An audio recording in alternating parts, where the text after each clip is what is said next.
Hello and welcome.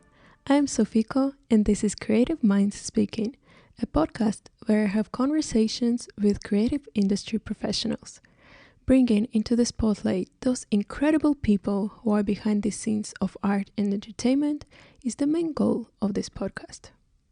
On today's episode, I'm very happy to chat with Cristina Nadal.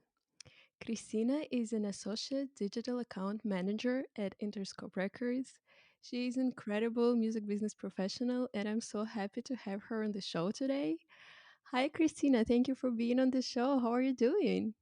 Hola, Sofico. Doing very well. Thank you so much for inviting me. I'm so happy to have you. I'm so excited for our conversation. So, if you're ready, let's start. Yeah, let's do it. Could you please tell us your background?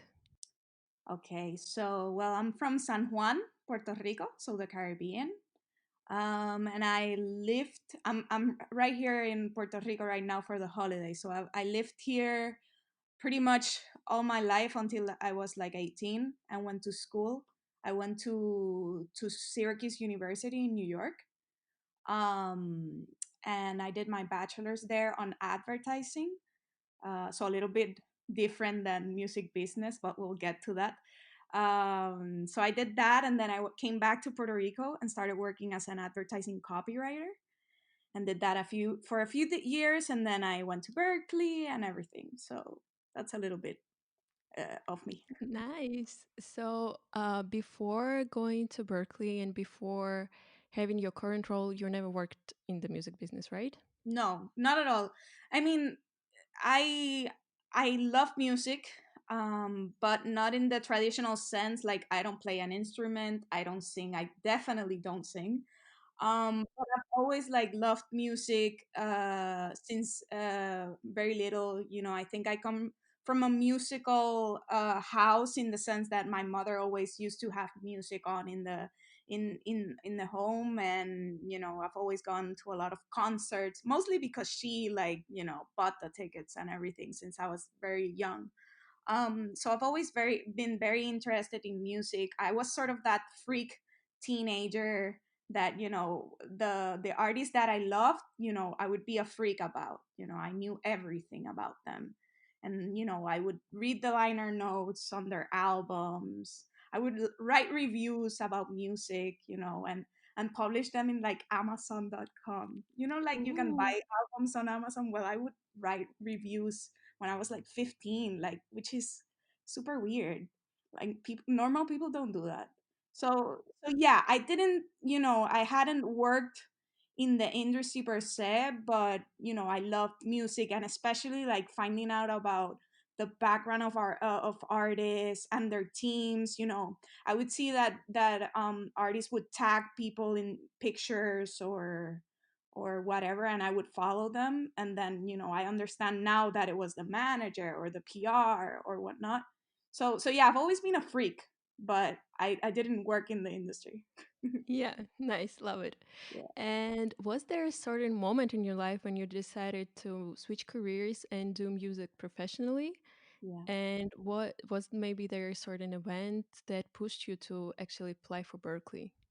Yeah, so I've always sort of been interested to find a way to sort of work in the industry in some way. The reason why I went into advertising was because I felt like it was a career that I could, go into and have a job. Like the music business part of things was so like abstract to me. I'm from San Juan, and there's no real industry here. Like Puerto Rico is a machine of creating artists, of talent and everything, but in terms of an industry per se, it's not really organized on everything. And this is something Annalise told you in her podcast, and I completely agree. It's very it's not so possible to go into the industry like that. So for me, advertising was a way to channel sort of what I liked. I've always liked writing a lot, so I became a copywriter. And to give you a definition, a very simple definition of what a copywriter does, it's pretty much like write the words in an ad, or write the script to a TV ad or something like that. So that's why I went into that. but always, very interested in music and following artists and whatnot. So I started working as a copywriter in San Juan, and I did that for about 4 or 5 years. But always wanted to sort of find a way to gravitate towards music. I felt like the things that I was doing were things that I could definitely do for artists or for music or whatever. And I had done my research in terms of programs, master programs and everything, and I had Berkeley on like my list for a few years actually, but I was afraid. There were two reasons. The number one and the most, I think the most powerful one was money, because doing a master programs is expensive. So that was definitely a thing that I was like, oof, but is it worth it for me to put that amount of money? I don't even know if I'll get a job afterwards. And then the second one obviously was the sort of being afraid of, it would mean leaving a job, a good job, a job that I enjoyed really, and I had a really good network of friends and colleagues. I was enjoying it, but there was, very cliche, there was something missing, and it was Mm-hmm. sort of that the passion that I've always had for music. So that kind of made me doubt for a few years. But once Hurricane Maria happened, and again, this is something Annalise also mentioned in hers, um, that kind of changed everything, because everything became like super, weird. We didn't have power in my house, and I think we were lucky. We were without power for about a month and a half, but most of the island was without power for months. And that pretty much like shattered everything, all the plans. Many people lost their jobs. Thankfully I didn't lose mine, but there were obviously, certain limitations and everything. But I don't know, after that it kind of got me thinking. I didn't have anything to lose, um applying to Berkeley or whatever. I didn't even know if I was going to get in, so it was like, well, whatever. I honestly don't have anything to lose. So I applied and got in, and that's where I met you and amazing people over there. So that's how it happened. I'm so happy you applied. Of course, it's very sad that this terrible event is something that pushed you to do this, but I'm so Yeah. happy that you did. And so once you applied and once you got to Berkeley, was it hard for you to be back to school after so many years? Well, I thought that it would be. I mean, it's a challenge to go back to that sort of, it's completely different.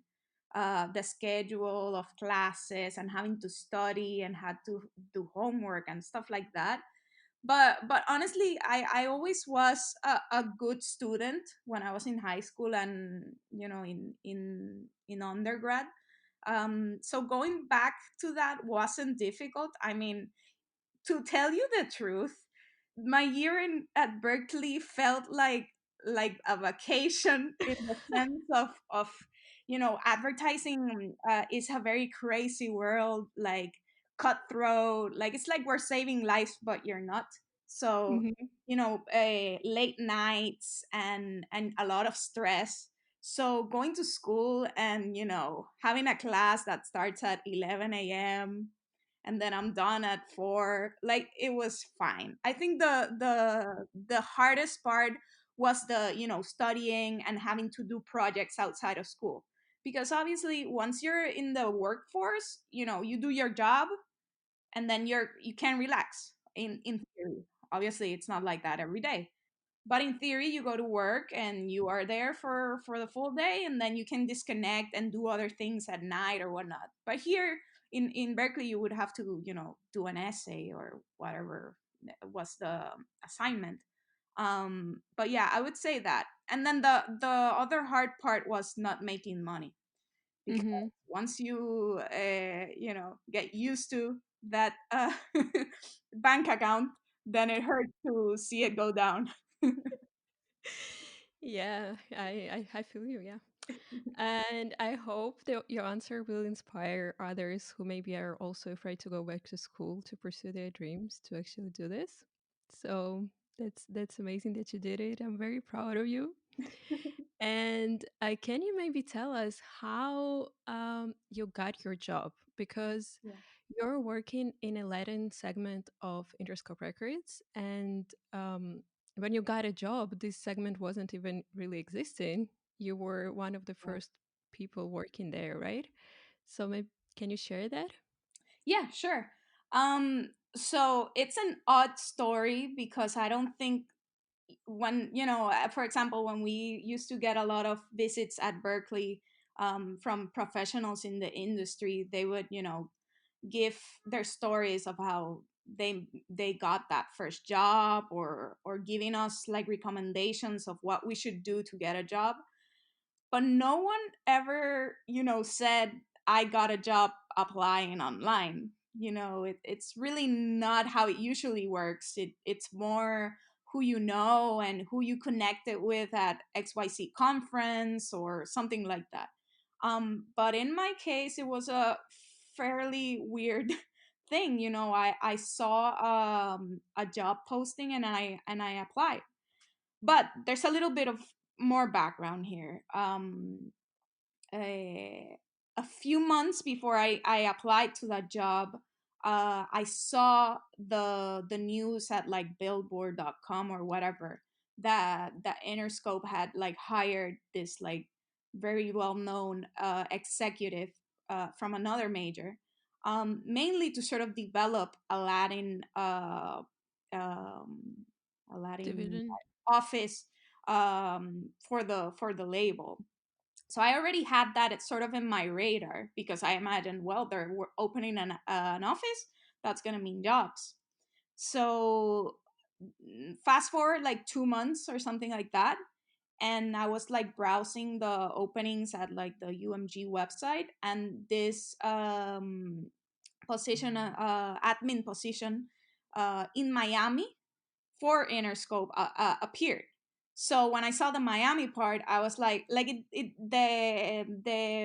description per se didn't say anything about Latin, but since it said Miami, I was like, well, this is definitely for the Latin venture. So I applied, and then I got called back. Like, I don't know, they wrote to me like 2 days afterwards, Wow. like a first interview. And it's a long process, a few interviews and whatnot, but yeah, it really stemmed from me applying online, which I know is very strange. Wow. Yeah. That's really like very unusual situation, really. Even Yeah. though it shouldn't be, because like you apply, you should get an interview, but in music industry, not really. So you started there as an assistant, and then you got promoted to being associate digital account manager. So my question is, how did you show to your like seniors Supervisor. that you are capable of being more than just an assistant? I mean, I think I was very, very fortunate and very lucky to sort of be part of that very initial group that started. There was nothing when I got there. There were my supervisors and like two other people, and that was it. Um, so that admin position, it was admin, production, marketing, A&R, everything pretty much. Mm-hmm. Um, so I think that gave me the opportunities to show what I was capable of.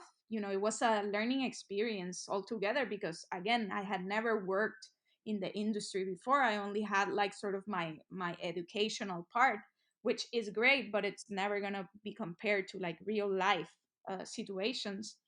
So those first, like I say, 6 months, they were hard because it was starting from scratch. We were all new, so and in a different city, so we couldn't, we could always sort of ask our colleagues in the Los Angeles office, which is the main office, but it's different because you're miles away. There's a time difference, so we kind of had to pretty pretty much figure it out.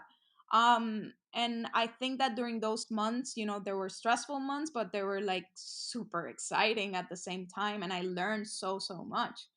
And then I think that little by little, my supervisors sort of noticed the things that I could work more on.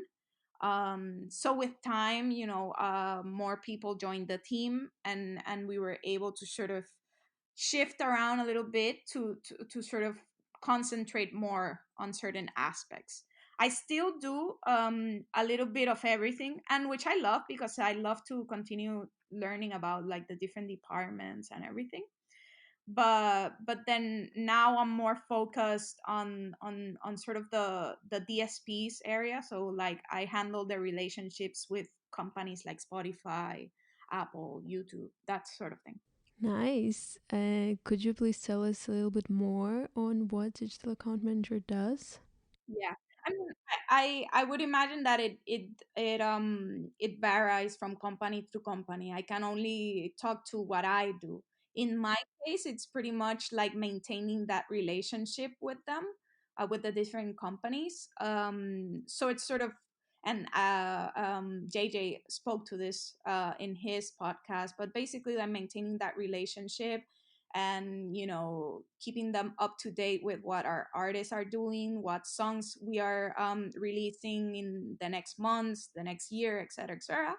And then sort of negotiating with them support. Can we have a cover because we are running digital campaigns that will bring you more listeners to your platform or whatnot.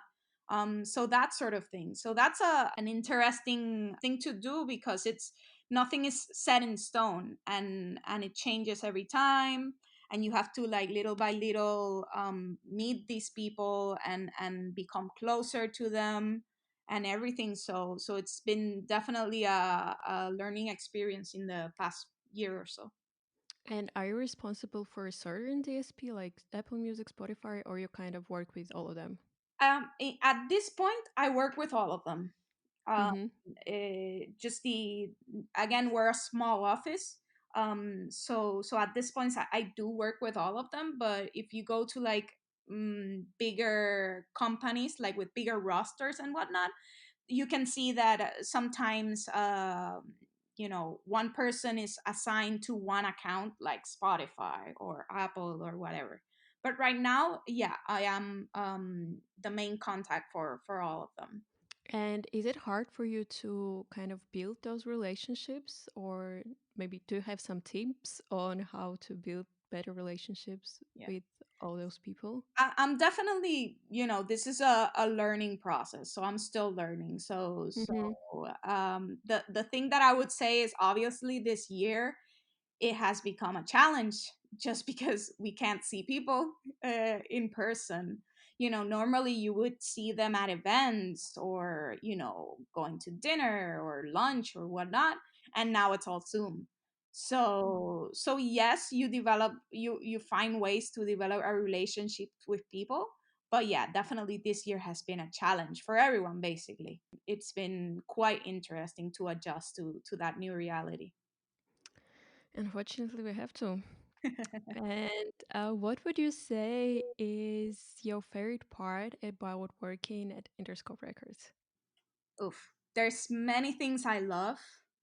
Obviously, I mean, it's an important company, and the roster of artists, even though obviously we only deal directly with the Latin ones, but it's a company that has the likes of Billie Eilish, Lady Gaga.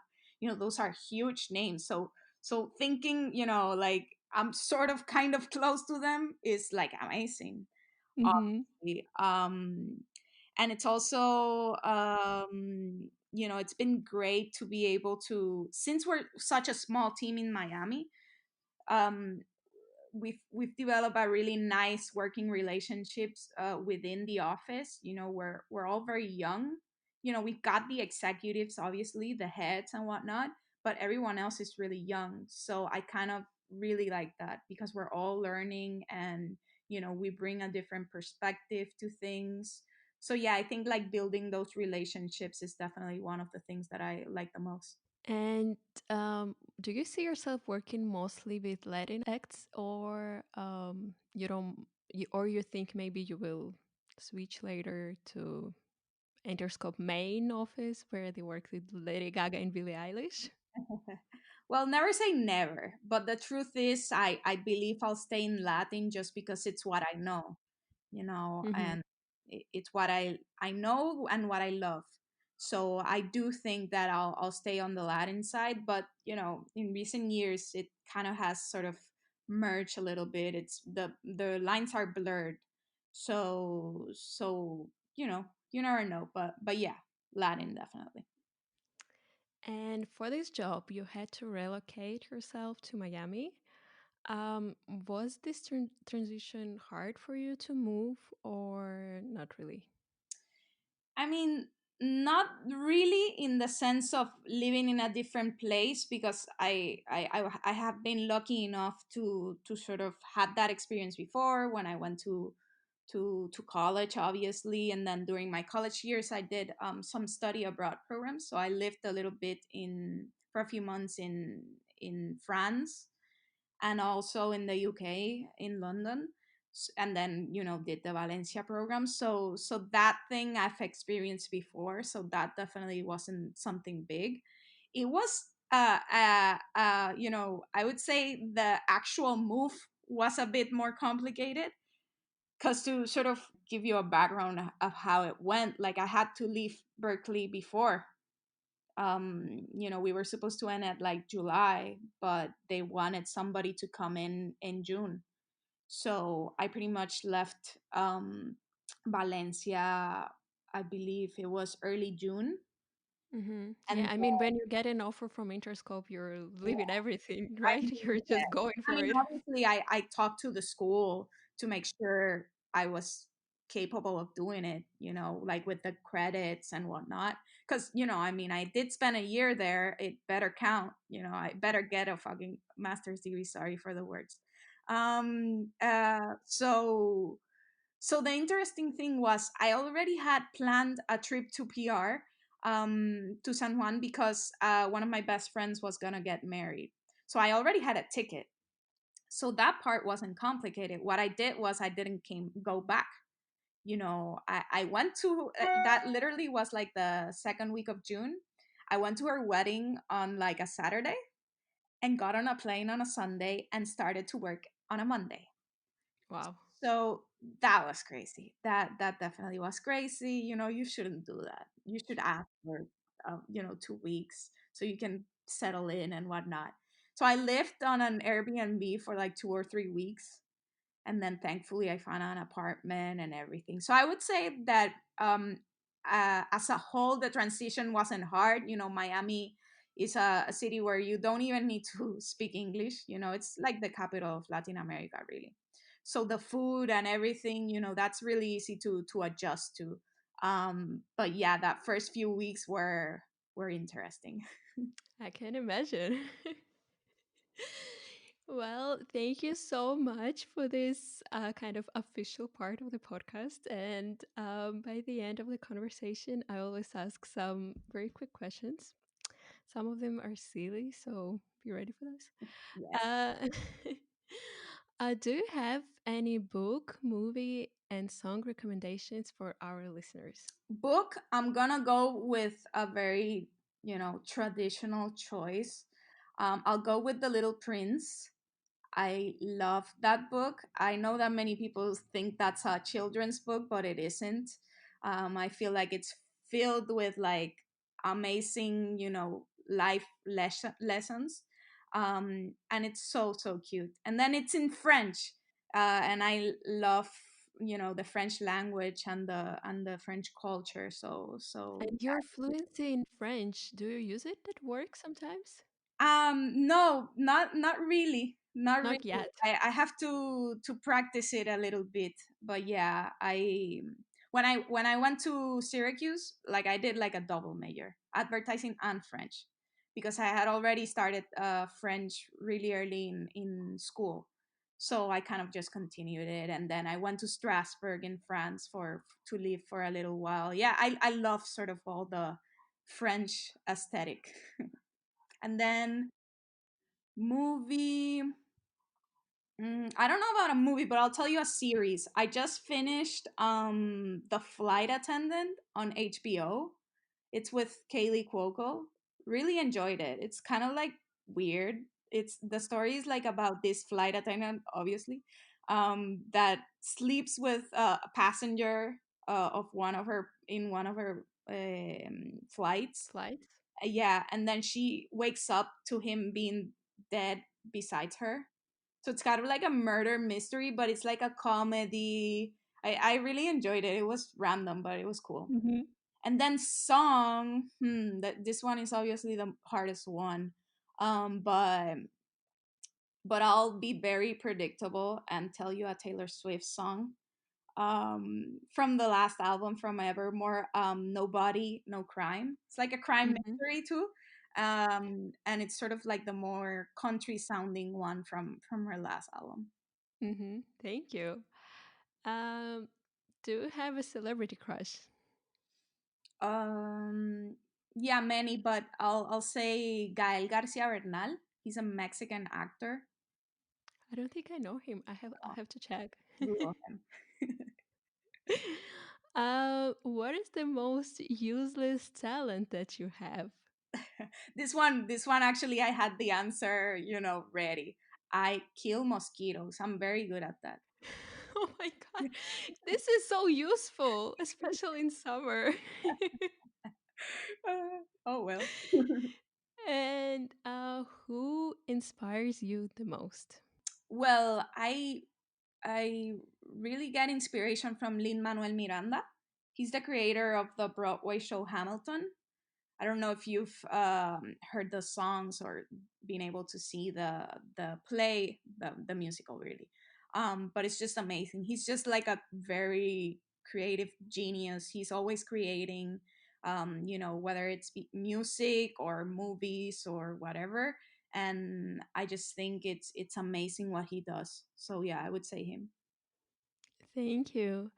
And thank you so much for the conversation. Do you have maybe some tips, advices to the aspiring music business professionals that they need to share?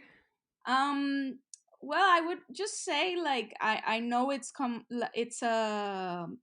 can be daunting to make the decision to either change careers or to start doing something if you're really young. But you don't lose anything, by doing. And the other thing that I was thinking of saying was, I've gotten a lot of opportunities by just writing an email. You know, Mhm. it's not difficult to find an email address. If you have the name and the last name of a person, you have their email. There can be a few combinations, but a trick I would tell you is if you're not sure about the email address of someone, send the email to a few addresses. So let's say I'm gonna use my name for example, Cristina period Nadal at XYZ company, or C period Nadal at XYZ company. Send it to all those email addresses. If it's not the right one, you'll receive an error message. If you don't receive it, you know you got the right email. And Wow. you'll be very surprised about the amount of people that actually respond to those. Sometimes you won't receive an answer, but sometimes you do, and you never know, really. Wow, that's so smart and so tricky. Thank you for this.